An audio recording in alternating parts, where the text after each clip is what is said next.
Warm greetings to all my students. Once again here we are in our lecture on Literary Theory and Criticism, Part A, Introduction to Criticism. In this lecture again we are going to deal with one of the great philosopher, thinker and critic, Aristotle. This is the section 1, the background of English criticism, and the chapter name is the Greek master, from which we are going to deal with Aristotle, as I have already just told you. Aristotle is famous world over as one of the greatest philosophers, thinkers, as well as a critic. First of all, we will be dealing with his critical works and their nature. But before that, I will introduce you with his brief biography. Aristotle lived from 384 BC to 322 BC. As you know, he was famous as the renowned disciple of Plato, of whom you already know Plato's theory of ideas that you have studied in the previous lectures. We all Indians know Aristotle as the tutor of Alexander the Great. Who was this Alexander the Great? Alexander the Great, the king who overran northwestern India in 326 BC. Now, as far as Aristotle is concerned, Aristotle believed to have written nearly half a dozen critical treatises, of which only 2 are extant today, and these 2 are very important books named Poetics and Rhetoric.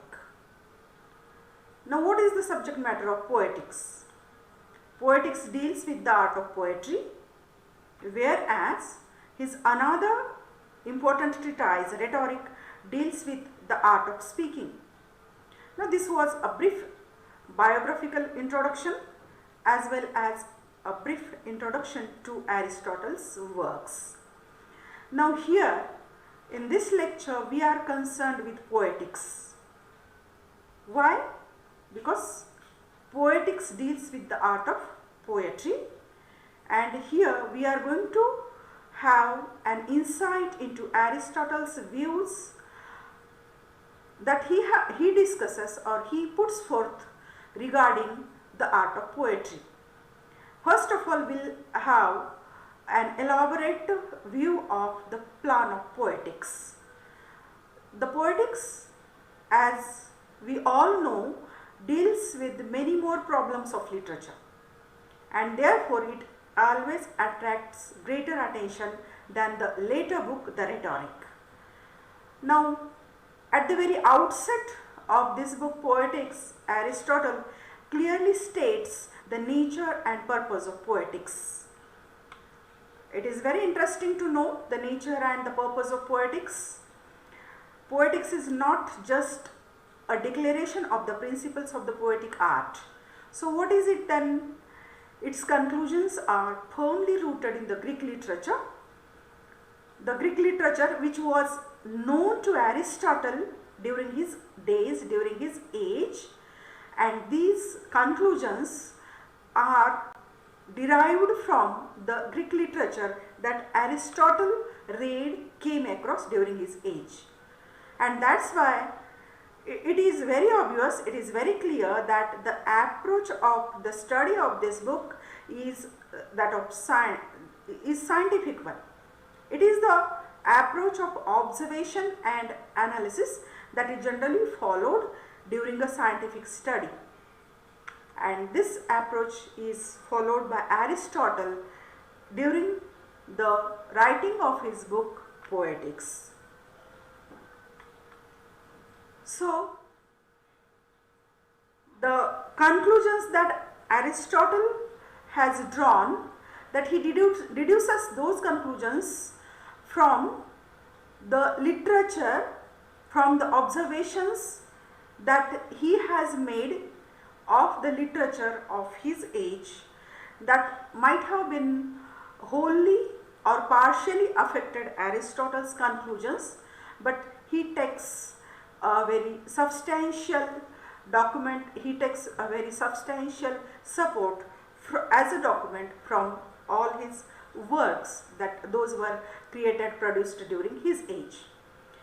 So these conclusions not necessarily cover literature produced later and in other countries. It is again very clear from this that Aristotle had never peeped into the literature of other countries, and also there was no question of peeping into the future, you may say, or what kind of literature was going to be produced in the future that Aristotle hadn't dealt with.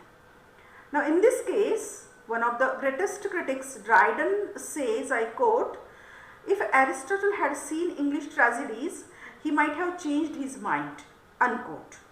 Yes, of course, if Aristotle had watched or had come across some other literature, even the English tragedies during the time of Shakespeare, or some other dramatists, English dramatists, he might have certainly changed his view regarding his observations of poetry, regarding his observations of tragedy, even regarding his observations of comedy, etc.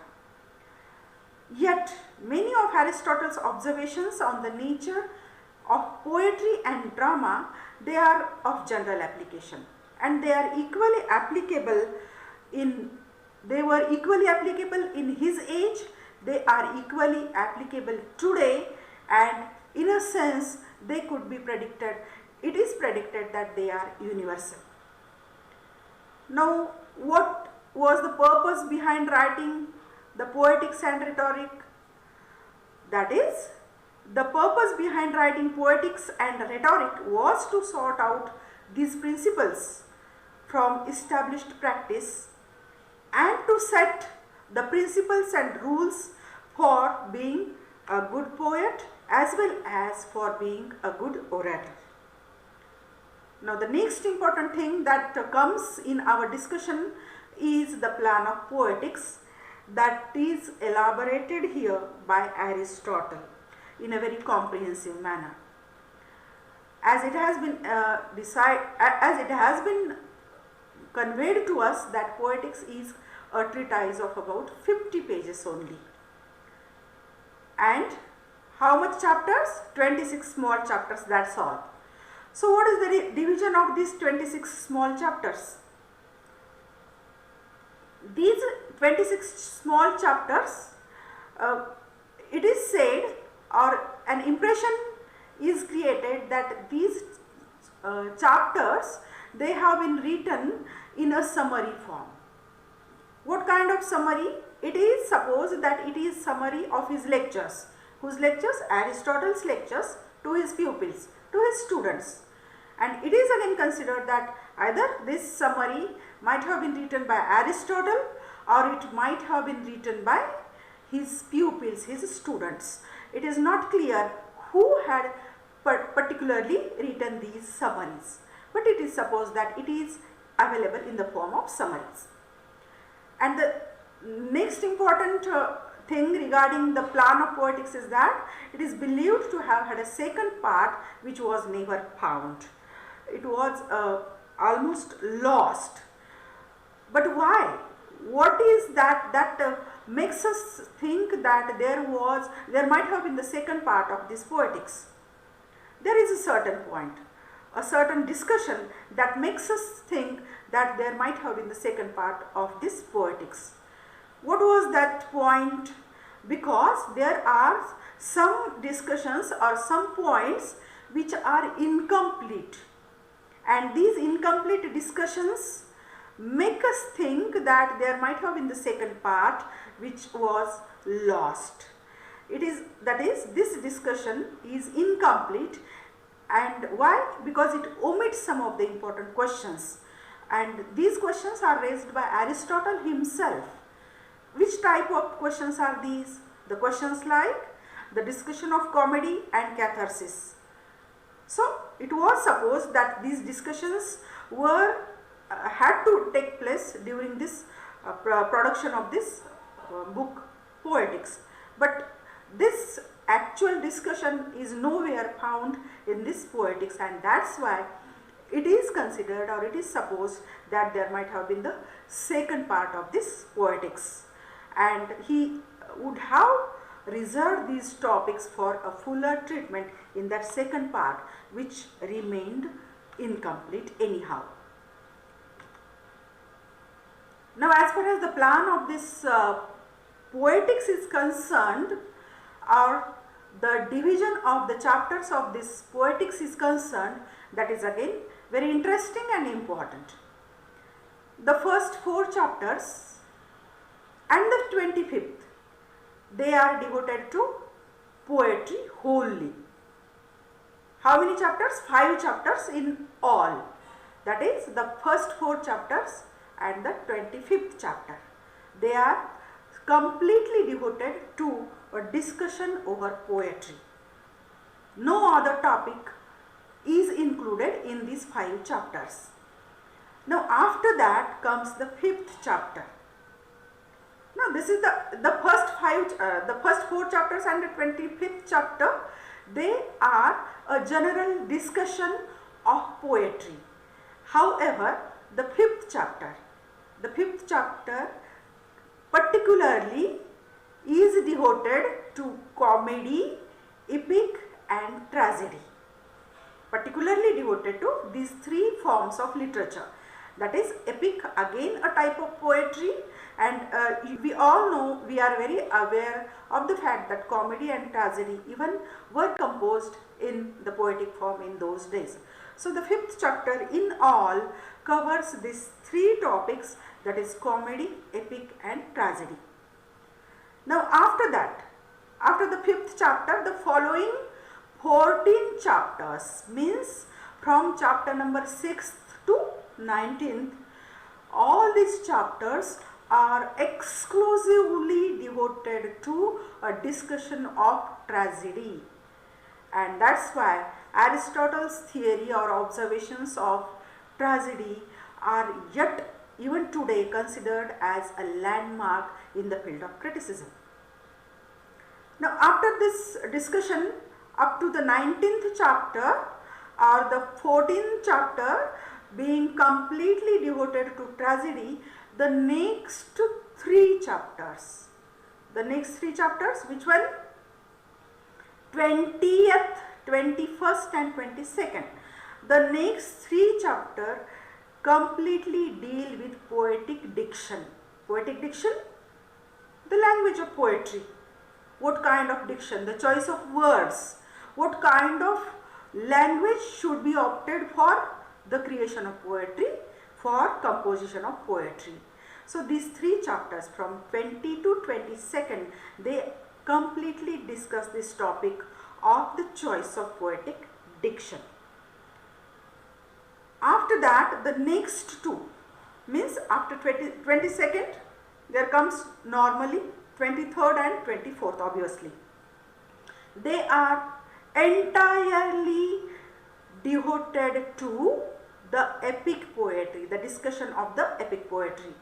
In the 5th chapter, there is a discussion of epic, but the 23rd and 24th chapter are wholly again entirely devoted to the epic poetry. And the last, that is the 26th chapter, it discusses a comparison between the epic poetry and the tragedy, which is again very significant issue as far as the criticism is concerned. As far as these 2 types of poetry, that is the epic poetry and tragedy, are concerned. Even though tragedy is a dramatic form, but as I have already stated, and you also know, that the tragedy in those days was composed in the form of a poetry, and that's why again, that is tragedy, a poetic form, and epic, another poetic form.